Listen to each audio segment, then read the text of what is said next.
You're being watched like you've never been watched before. And it's happening at a rate that might even surprise the people who have accepted for a long time that we're under the constant eye of the government. Big brother, you know. It all began, of course, with the Patriot Act following 9/11. And at the time, I was like a lot of you. I supported the idea, the Patriot Act, of being able to go after terrorists to surveil them.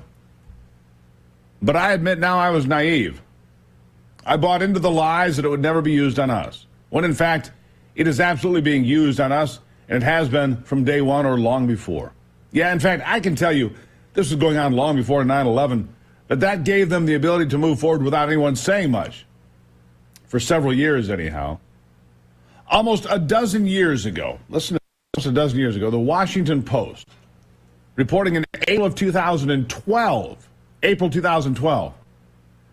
there were, get this, 3,984 federal, state, and local organizations working on domestic counterterrorism. That's right, more than a decade ago, the number of people trying to see what you were up to was almost 4,000 agencies. It's increased daily ever since. And who is on the list of those spying on you every minute of the day? Well, there's a long list, but we'll start with this. The National Security Agency, of course. The NSA, even though we're told they aren't supposed to, collects billions of emails, text messages, and phone calls every single day. And is upgrading so it can sift through billions more. Aren't you proud? Just to see what it is you're up to at 3 in the afternoon or 3 in the morning. Big Brother knows. And so do all of his brothers, sisters, cousins, uncles, and friends. Also on the list, the FBI's National Security Branch Analysis Center, or NSAC. It had more than 1.5 billion government and private sector records about American citizens back then. Want to hazard a guess as to how many it has now?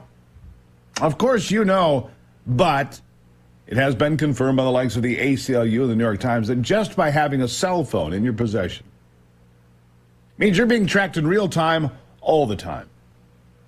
And soon, there are conversations that would make that mandatory. Mandatory you take your cell phone wherever you travel. I mean, with more than 300 million smartphones and hundreds of thousands of towers, that's a lot of coverage. And they demand its use and your compliance. 65 million of us have fingerprints on file. 140 million have fingerprints, pictures, and biographical information somewhere in the system. Is this you? Is it? Is it you? It's me. You see, I've been through background checks to interview the President of the United States, so I know. They have a full file on me, I can guarantee it, and a couple of files that I probably have fun looking at. And what I've outlined is really just the beginning, because if you talk to Alexa, for example, then you're having a conversation with one of about 50 billion machines that are connected right now to the system, to the internet. That's right.